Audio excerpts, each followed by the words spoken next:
Welcome to our tutorial on how to hide captions on videos in YouTube on your PC.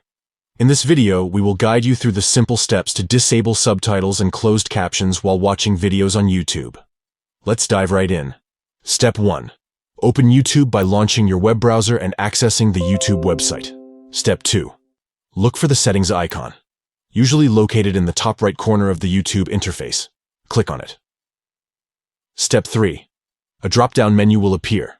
Find and select Playback and Performance from the available options. Step 4. In the Playback and Performance settings, you will see a checkbox labeled Subtitles and Closed Captions.